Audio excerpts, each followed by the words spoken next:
से अपनी चाल को संभालता हुआ बाजार दिखाई दे रहा है। आप सभी का स्वागत है सीएनबीसी आवाज पर। आप देख रहे हैं 10 के दमदार ट्रेड। देखिए अब डे हाई पर 19,795 के स्तरों पर तो 19,800 के आसपास एक बार फिर निफ्टी की वापसी होती हुई दिखाई दे रही है। निफ्टी बैंक ने भी खूब कोशिश की अपनी चाल को संभालने की। सुबह में 500 पॉइंट के कट के साथ खुले, लेकिन अभी भी वो 300 पॉइंट का पेन कायम है। बैंकिंग काउंटर्स, एनबीएफसी स्टॉक्स, जहां पर दरअसल आरबीआई ने एक्शन लिया है, रिस्क वेट्स कंज्यूमर लोन्स पर बढ़ा दिए हैं, उनका एक नीजक रिएक्शन साफ बनता दिखाई दिया है। लेकिन एक पॉकेट है जहां पर अच्छी तेजी बनी है और वो पॉकेट हमने आपके लिए आइडेंटिफाई भी किया। बीमा कंपनियां देखिए, SBI life top traded counter 4.5% के गेंस पर। एचडीएफसी लाइफ, जिस पर एक बाय कॉल भी आया था आशीष बहेती की तरफ से, 3.5% के गेंस यहां पर भी बने हैं। और आईसीआईसीआई लॉम्बार्ड भी आज का टॉप काउंटर है, तेजी वाला 4.5% का इजाफा। मैक्स फाइनेंशियल, जो मेरे ख्याल में राजेश सातपुते ने सजेस्ट किया था, वो भी काउंटर इस समय 4% के गेंस पर ट्रेड करता हुआ। तो पूरा फोकस आज इन दरअसल इंश्योरेंस कंपनियों में बीमा से जुड़े हुए ट्रेड्स में बनता दिखाई दे रहा है। तेजी का मंदी ऑफ कोर्स बैंक और एनबीएफसीज में देखने को मिल रही है। चलिए अब 10 का दमदार ट्रेड क्या साबित हो रहा है उस पर बात करते हैं। हमारे साथ राजेश सातपुते और मानस जायसवाल बने हुए हैं पिछले शो से, और अब हम जोड़ रहे हैं हमारे दो और जानकारों को, गौरव बिस्सा और साथ ही साथ विकास सालुंखे। आप दोनों का ही स्वागत है। गौरव, बताइए आपका फ्रेश ट्रेड क्या है? Good morning. देखिए, दोनों ही फिलहाल बाई साइड के ट्रेड्स होंगे और स्विंग के ट्रेड्स यहाँ पे ज़्यादा आपको देखने मिलेंगे।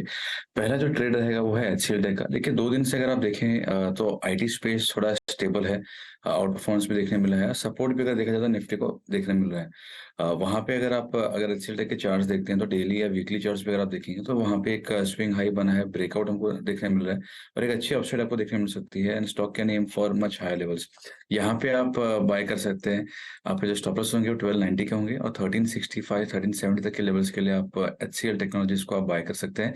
आपको कुशनिंग फैक्टर भी देखने मिल जाएगा। दूसरा जो है वो है बीपीसीएल। काफी एक अच्छी अपसाइड हमको ओएमसीज में देखने मिल चुकी है।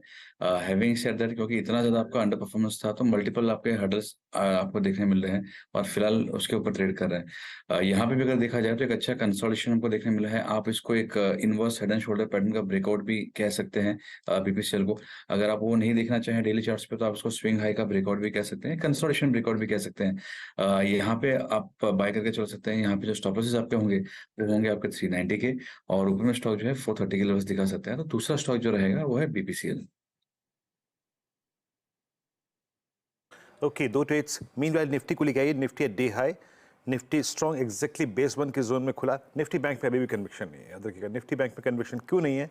निफ्टी बैंक अभी भी अपने 2 एवरेजेस के नीचे है और कॉल राइटर्स के जोन के नीचे ट्रेड कर रहा है। बट निफ्टी डे हाई पर बेस जोन से शूट अप हो चुका है। एक मैं जिक्र इसलिए वक्त कर रहा हूँ इसलिए इसका, क्योंकि रिलायंस 2370 पर अब डे हाई पर है। रिलायंस अब कल के स्विंग हाई को तैयार होता हुआ काटने के लिए तो डे हाई पर आके ट्रेड करता हुआ above all moving averages. That's good. अब एक काम करते हैं, यहाँ पर ट्रेड हो गए गौरव के। विकास सालू जी के पास चलते हैं। विकास, गुड मॉर्निंग। माफ कीजिएगा, राजेश सतपुते जी के पास चलते हैं। Rajesh ji, good morning. आपके 2 ट्रेड्स क्या रहेंगे? वीरेंद्र जी, देखिए, नजर एफएमसीजी स्टॉक्स पे है। अगर आप एफएमसीजी देखें आज मुझे लगता है यहाँ पे एक कॉन्ट्रा वेट आ रहा है, तो मैरिको देखिए। मुझे लगता है मैरिको में यहाँ पे बाय का ट्रेड बनेगा, जिसका टारगेट बनेगा स्विंग ट्रेड का टारगेट 540 542 ये इसका रेजिस्टेंस है, तो यही हमारा टारगेट होगा। तो हम मैरिको बाय करेंगे। स्टॉप लॉस रहेगा 524 का। एट द सेम टाइम जो सेकंड ट्रेड होगा वो सीमेंट पैक से होगा।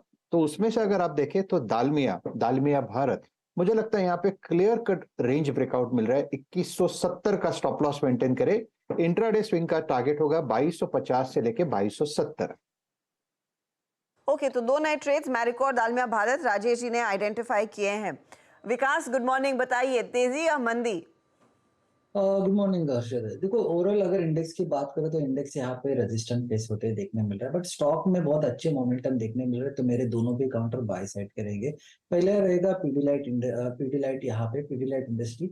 हमने देखा है कि लास्ट कुछ दिनों में काउंटर यहाँ पे एक रेजिस्टेंट फेस होते देखने मिल रहा था 2500 के आसपास, और 2470 ये एक इमीडिएट रेजिस्टेंट यहाँ पे देखने मिला था। आज यहाँ पे एक अच्छा ब्रेकआउट देखने मिला है। Invert head and shoulder daily में ब्रेकआउट मिला है, नेकलाइन ब्रेक कर चुका है ये काउंटर, तो मुझे लगता है 2500 के ऊपर ये काउंटर एक अच्छा मूव कैरी करते हुए देखने मिलेगा। 2620 के आसपास के टारगेट मुझे लगता है ऊपर में आते हुए देखने मिलेंगे।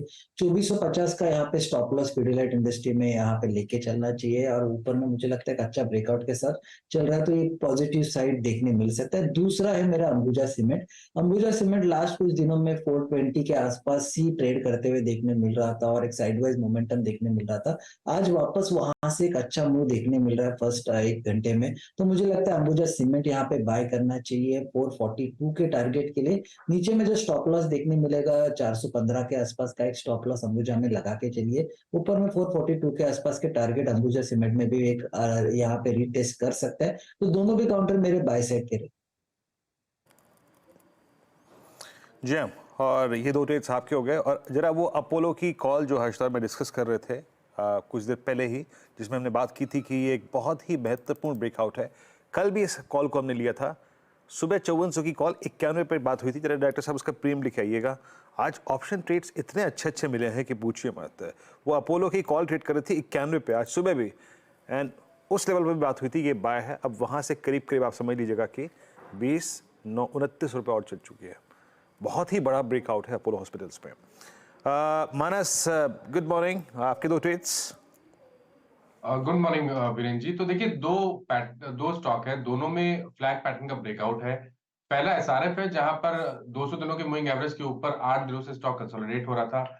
आज एसआरएफ ने एक फ्रेश ब्रेकआउट दिया है, इसलिए यहाँ पर खरीदारी करनी चाहिए। 2350 का स्टॉप लॉस लगाइए और 2425 के टारगेट्स पॉसिबल है एसआरएफ में। और दूसरा स्टॉक जहां पर फ्लैग पैटर्न का ब्रेकआउट है वो है पीआई इंडस्ट्रीज का, जहां पर 6-7 दिनों से स्टॉक कंसोलिडेट हो रहा था, 2740 के आसपास रेजिस्टेंस फेस कर रहा था। लेकिन आज पीआई इंडस्ट्रीज ने एक फ्रेश ब्रेकआउट दिया है, इसलिए यहाँ पर भी खरीदारी करनी चाहिए। 3690 का आपको स्टॉप लॉस लगाना है और 3875 के टारगेट्स पॉसिबल है पीआई इंडस्ट्रीज में। ओके डायरेक्टर साहब, कुछ देर में आप ऑप्शन स्टैट्स रेडी रखिएगा। 19800 की कॉल, 19900 की कॉल, 20000 की कॉल, और नीचे 19800 की पुट, 19700 की पुट, 19600 की पुट। इन तीनों स्ट्राइक्स को देखेंगे। अपोलो का जिक्र हुआ, अच्छा करता हुआ। मेरे स्क्रीन पे और 1-2 स्टॉक्स अपीयर हो रहे हैं, और इट्स निफ्टी फार्मा जो एक माइलेज क्रिएट करता हुआ। लुक एट निफ्टी फार्मा, आपकी स्क्रीन पे आएगा। इट्स 15748, और ये मेरा सिस्टम ने अभी अलर्ट किया कि निफ्टी फार्मा ने अपने प्रीवियस हाई को, जो कि ऑल टाइम हाई भी है, उसको पैरेलली अगर आप देखें अलाइन कर लिया है। यानी Nifty pharma is technically at all time high. इस वक्त आप देखिए पूरा का पूरा pharma space, health care space बस करता हुआ स्ट्रॉन्ग मूव यहाँ पे है। विकास, फार्मा में कोई और चॉइस आपकी जिसको आप पिक करना चाहें इस वक्त?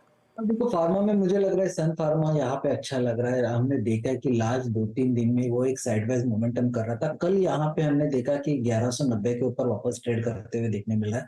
तो मुझे लगता है यहाँ पे जो सन फार्मा है ऊपर में 1240 1260 के आसपास का एक पॉजिटिव साइड का मोमेंटम यहाँ पे देखने मिल सकता है। 1170 का यहाँ पे सपोर्ट है। कल भी हमने देखा था कि लास्ट के हाफ एन आवर में थोड़ा सा ये रिट्रेस हुआ था, लेकिन आज वापस सुबह से जैसे ओपन हुआ है मार्केट, वहां से फार्मा में मुझे लगता है सन फार्मा एक अच्छा कैंडिडेट रहेगा यहाँ से ऊपर का पॉजिटिव मोमेंट। सन फार्मा एक स्ट्रॉन्ग मूव देता हुआ डे हाई की ट्रैजेक्टरी में। निफ्टी फार्मा इस वक्त डे हाई की ट्रैजेक्टरी में। और डायरेक्टर साहब, चलते चलते जो ट्रेड्स हमने सुबह हर्षद मैंने पहला सौदा में लिए थे, उसमें एक था पिडीलाइट। पिडीलाइट की 2500 की कॉल, जरा डायरेक्टर साहब वो भी स्क्रीन पे लेके आइएगा, जिसको लिया गया था। एक एशियन पेंट्स, पिडीलाइट, अपोलो, ये 3 स्ट्राइक्स हमने पिक की थी। 2500 की कॉल लेके आइए। 43 पर ट्रेड कर रही थी उस वक्त। Now it's 55। मेरे ख्याल से अभी भी अपडेट नहीं है। इसका प्रीमियम 60 के आसपास होगा मेरे ख्याल से। मैं कुछ देर में अपडेट कर दूंगा आपको। But Pidilite is now at day high. एक ब्रेक का वक्त है। ब्रेक के बाद आज बिग मार्केट वॉइसेस की कड़ी में हमारे साथ देवेंद्र चौकसी मौजूद होंगे। एक छोटे से ब्रेक के बाद तुरंत हाजिर होते हैं।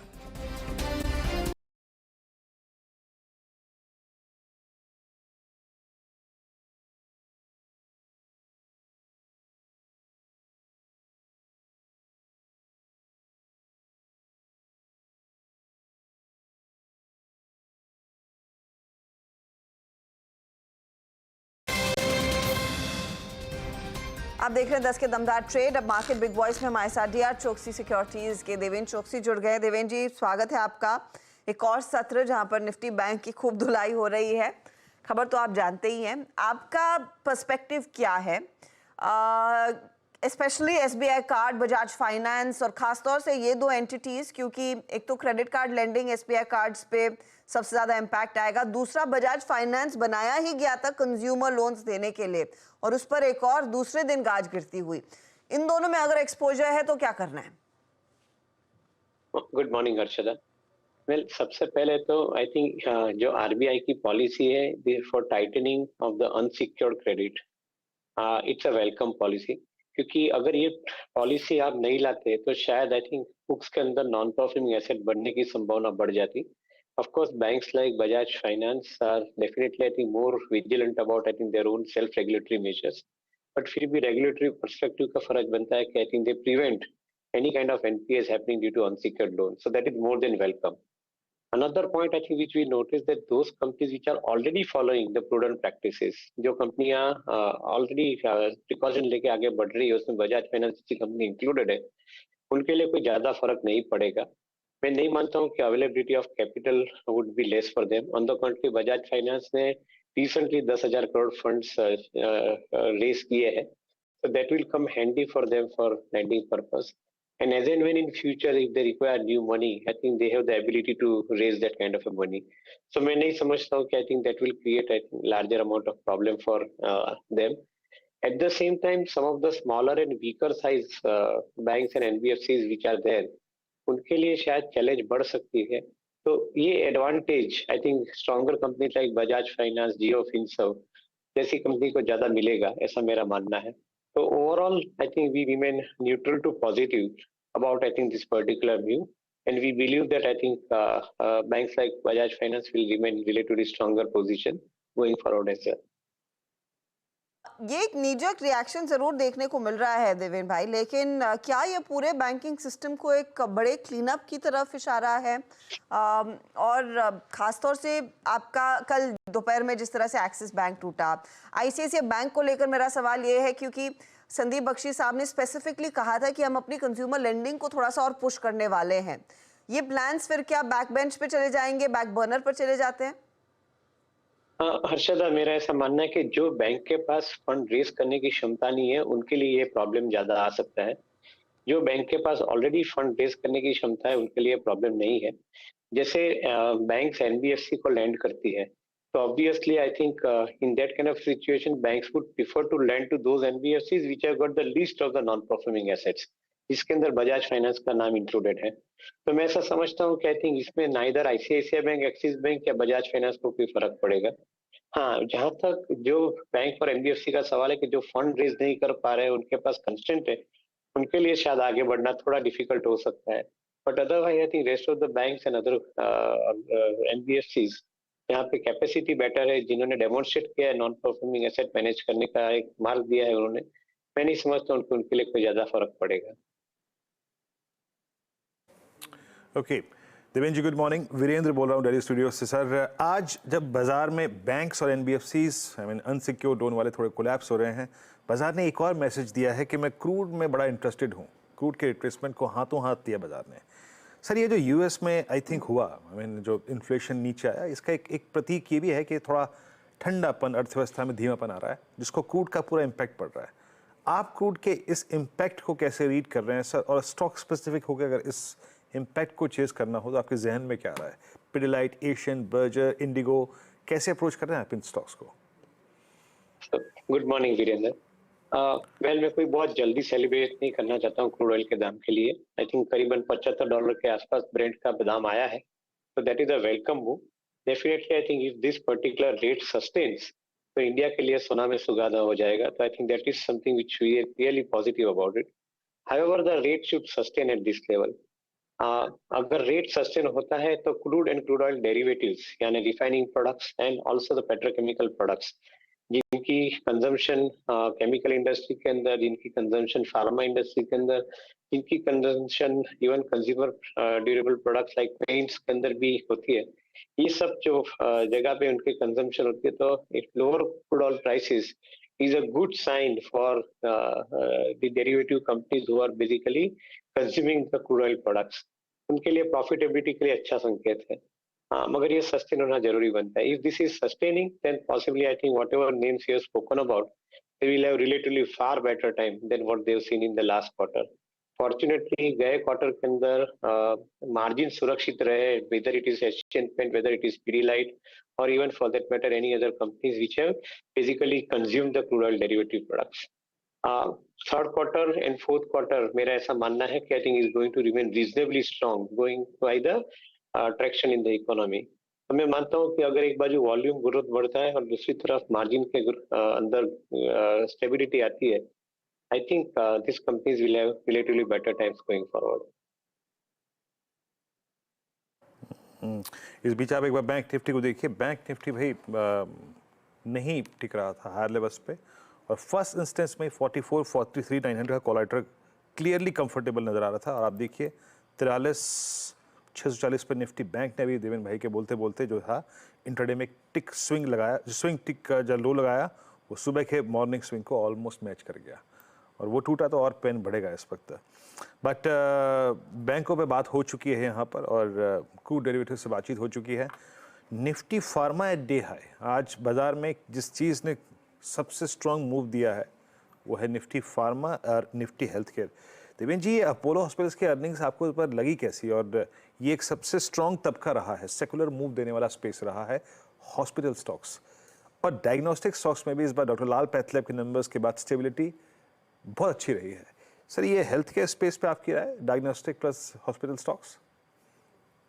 तो करीबन 20% के आसपास का average growth this particular space is assuming both hospital as well as diagnostic business. Both of them are assuming around 20% kind of a steady growth. And I think that is something which I think we would like to factor into. Any company which is growing with this kind of a growth rate will double the size of the balance sheet every 4 years. तो उसका meaning ये होता है कि हर 2 साल के अंदर उनको पैसे नए डाल के नए हॉस्पिटल, नए बेड्स बनाने पड़ेंगे, particularly in the hospital business. Which means that every 2 years, 3 years time, these hospital companies will come to investors to buy new money, because I think the requirement for producing the growth will be continuous, and that is where I think they would probably be requiring more and more money. I'm absolutely, I think, comfortable with the growth that is being produced by these companies. However, I think those businesses which keeps on coming to investors again and again for taking money, वहाँ पे मैं थोड़ा संभलना चाहता हूँ, and that is where I think the valuation matters to me. करीबन आज की तारीख के अंदर most of the hospital stocks are adequately priced. Headroom for upside is relatively less. Unless market के अंदर कोई करेक्शन आता है और प्राइस के अंदर फॉल आता है, then I think it becomes a meaningful buy given the kind of situation that I spoke about. But otherwise, I think buying at current levels, you will have to keep, I think, relatively smaller margin available to you for appreciation, and at the same time longer period of investment in your portfolio. ये चीज के ऊपर invest को ध्यान रखना जरूरी बनता है. अब देवेंद्र, अब इंश्योरेंस कंपनियों पर आपकी अब क्या राय रहेगी? मुझे याद है एक समय जब पूरा बाजार इस पूरे सेक्टर पर काफी बुलिश था और फिर इन स्टॉक्स ने कुछ करके नहीं दिया. आज इन काउंटर्स में थोड़ी सी हरकत देखने को मिल रही, चाहे वो एसबीआई लाइफ हो, मैक्स हो, एचडीएफसी लाइफ, आईसीआईसीआई लॉम्बार्ड. इधर क्या एक्सपोजर बढ़ाने का टाइम ठीक है? तो इंश्योरेंस बिजनेस का मेरा ऐसा समझना है कि I think along with the growth in the GDP, the savings and investment growth also is maintained. करीबन 28 से 30% का saving and investment related component रहता है जीडीपी के अंदर. So to a greater extent, I think with the GDP increasing 3 times, 4 times from current levels in next 10-12 years, the similar amount of money would be available, I think, for savings and investment. And a component of this savings and investment money goes into the insurance premium. That is understood. So insurance companies का जो growth है, मैं ऐसा समझता हूँ कि करीबन सालाना 15 से 20% के बीच में न्यू बिजनेस प्रीमियम का ग्रोथ चालू रह सकता है अगले 5 साल 10 साल के लिए. So that is the kind of growth trajectory we are talking about. However, valuation की नजरिए से देखें तो इंश्योरेंस कंपनी के अंदर आई थिंक आपको एक वैल्यूएशन कंफर्ट मिलना जरूरी बनता है. Embedded EBITDA, EV to EBITDA यानी एम्बेडेड वैल्यू टू EBITDA का जो रेशियो है, if that remains under comfortable position, then possibly buying is more rewarding. Currently, many of the insurance companies are putting at adequately high amount of EV to EBITDA, and that is where I feel that the valuations are adequately priced. Currently, market के अंदर एक 10% का जो भाव के अंदर correction आता है कोई कारण sir, then this companies becomes relatively more comfortable to buy into the portfolio for 15 to 20% kind of return in a year's time. तो नजरें होनी चाहिए। इनफैक्ट इंश्योरेंस कंपनियां आज आउट परफॉर्म कर रही हैं। देवेंद्र, ऑटो कंपनियों पर आपका क्या टेक है? क्योंकि हीरो मोटोकॉर्प ने साफ कह दिया है कि 32 दिन फेस्टिविटीज के बड़े अच्छे रहे, 19-20% तक की ग्रोथ देखने को मिली। आई एम होपिंग या आयशर, बजाज ऑटो और मारुति भी अपना डेटा पॉइंट शेयर करेंगी। लेकिन जिस तरह के लॉन्चेस प्लान्ड है और जिस तरह का फिर निचले लेवल से मोमेंटम देखने को मिला इन स्टॉक्स में, क्या रिटर्न्स बन सकते हैं? I think one should remain bullish about auto and the prospects within auto. Two-wheelers, passenger vehicles, commercial vehicles, farm equipments. In each of the verticals, we are seeing the high amount of demand growth in the current scenario. जैसे मैंने थोड़े समय पहले बताया कि economy की size बढ़ती है, कंज्यूमर के पास डिस्क्रिशनरी स्पेंडिंग पावर भी बढ़ता है। अगर ये पावर बढ़ता है तो definitely I think auto ancillaries के लिए अच्छा कारण है। मैं ऐसा समझता हूँ कि करंट लेवल के ऊपर two wheeler companies, passenger vehicle companies, they are suggesting that they will continue to produce around 15% kind of a growth in their earnings, or even in a better scenario 20% kind of a growth in their earnings. अगर कोई कारण sir market में stock के दाम नीचे level पे trade होते हैं तो शायद ये बाइंग अपॉर्चुनिटी बनेगी। Otherwise at this point of time on expected price of this companies, currently quoted companies, listed companies, मैं ऐसा समझता हूँ कि headroom is relatively less. Most of the companies are price to perfection at this point of time. करीबन 10% के आसपास का upside यहाँ से दिख रहा है। अगर कोई कारण से मार्केट में गिरावट आती है और नीचे के लेवल के ऊपर प्राइस मिलते हैं स्टॉक के, तो करीबन 15-20% कमाने के लिए एक अपॉर्चुनिटी खुल जाएगी। तो ये चीज के ऊपर आप ध्यान रखें। Keep money reserve for buying at a lower levels. May be companies like Tata motor can be look little differently at the current level. कोई कारण सर स्टॉक के अंदर 5% के आसपास का भी फॉल आता है तो that would become a good opportunity to buy into the portfolio. Okay Devendra, बहुत बहुत शुक्रिया आप इस कार्यक्रम में शामिल हुए। सभी स्टॉक्स और इंडस्ट्रीज पर, अपने सेक्टर्स पर राय रखी आपने, और बेहद खूबसूरत हो और शांत हो और आरामदायक आपका सप्ताह अंत गुजरे, यही शुभकामनाएं आपको। बहुत बहुत शुक्रिया इस कार्यक्रम में शामिल होने के लिए। इंडस्ट्रीज, निफ्टी ठीक है, 16 पॉइंट्स अप और बिल्कुल अच्छी ट्रैजेक्टरी में है, कोई बहुत डैमेज नहीं हुआ है। अगर आप कल की कैंडल से कंपेयर करें, ये ज़्यादा सेटिस्फैक्ट्री और अच्छा है कि निफ्टी ने कल की अपनी जो एक स्ट्रॉन्ग ट्रैजेक्टरी थी 19,800, उसको फिर स्ट्राइक किया। मॉर्निंग की अप्रोच यही थी कि कंफर्टेबल आप निफ्टी पे हैं, बट बैंक निफ्टी यकीन मानिए कंफर्टेबल नहीं है। डायरेक्टर साहब, वो कॉल्स ऑप्शन रेडी रखे हैं क्या आपने? प्लीज़ एक बार देखते हैं उसको, और क्या इस वक्त हो रहा है। निफ्टी बैंक के स्ट्राइक्स आपके स्क्रीन पे नहीं आएंगे, बट निफ्टी बैंक में याद रखिएगा 44,000, 43,900, 43,800, इन 3 स्ट्राइक पे इतनी राइटिंग हुई है कि पूछिए मत। तो बैंक निफ्टी पे क्लियर मैसेज है, कॉन्फिडेंस अब तभी आएगा जब आप 44,000 की स्ट्राइक को क्रॉस कर जाएंगे। आपकी स्क्रीन पे इंट्राडे बेसिस पे क्या हुआ है याद रखिएगा। इस आज की गैप डाउन के बाद 7800 की 19,800 की कॉल पे सबसे बड़ी राइटिंग है, यानी अब नेक्स्ट स्विंग तभी आएगा जब आप 19,820 के ऊपर सस्टेन करने देंगे। अदरवाइज यही रहेगा, और any dip towards 19,710, 720 as per the put writers conviction, 19,700 पे जो पुट राइट हुई है वो इंडिकेट करता है एनी डिप टुवर्ड्स 19,710, 720 वो एक अच्छा डिप होगा बाय करने लायक। बट निफ्टी बैंक में कॉन्फिडेंस तभी आएगा जब ये 43,900 या फिर 44,000 की ट्रैजेक्टरी को रीगेन कर लेगा। हर्षदा। जी हाँ वीरू, ये फिलहाल सिचुएशन आपके सामने स्क्रीन पर आती हुई। निफ्टी बैंक ही बार बार टेस्ट कर रहा है पेशेंस को।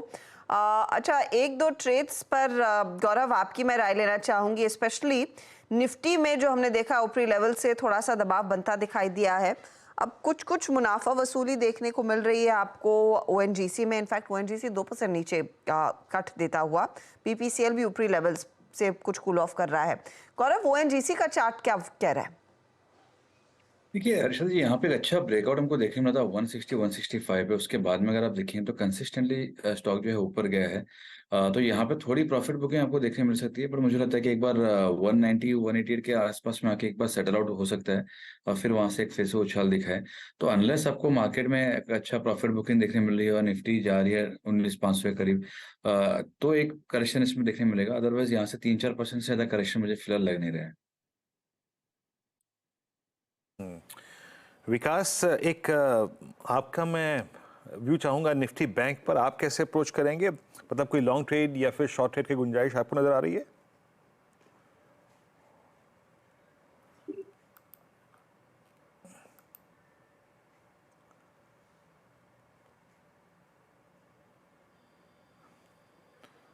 विकास जी, मेरा ऑडियो आपको मिल रहा है? मेरी आवाज आ रही है आपको?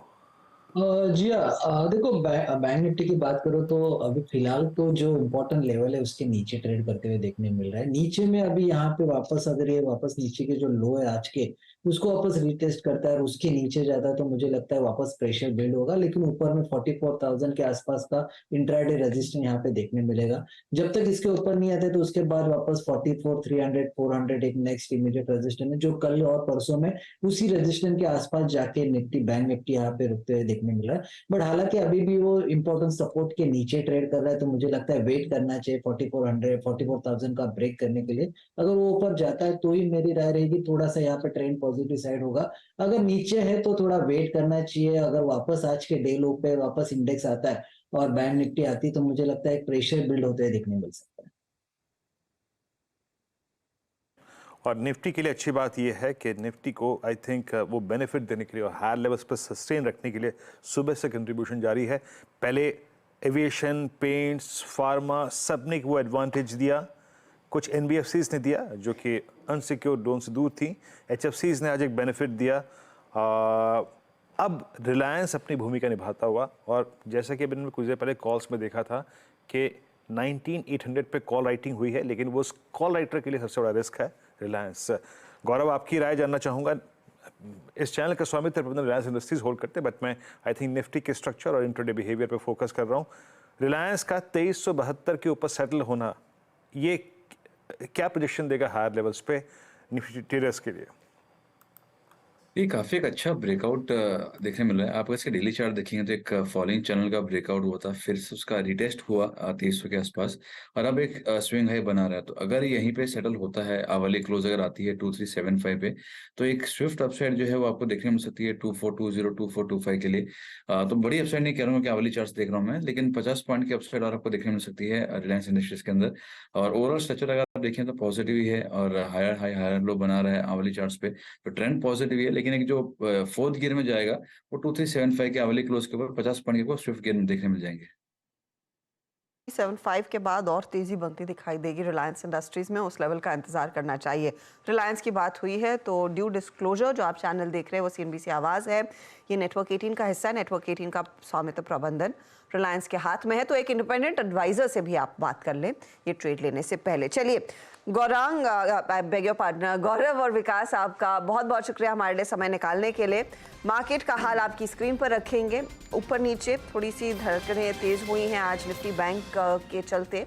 430 अंकों की गिरावट, हालांकि निफ्टी बैंक अभी भी दिखा रहा है निफ्टी आपके सामने 20 पॉइंट ऊपर है। मिड कैप में एक 100 पॉइंट का स्विंग आया था तेजी की तरफ, लेकिन ऊपर होल्ड नहीं कर पाया, अब सिर्फ 52 अंकों की ही बढ़त रह गई है। यह है ताज़ा हाल आपके लिए मार्केट का। एडवांस डिक्लाइन रेशियो 2:1, और इसी के साथ अब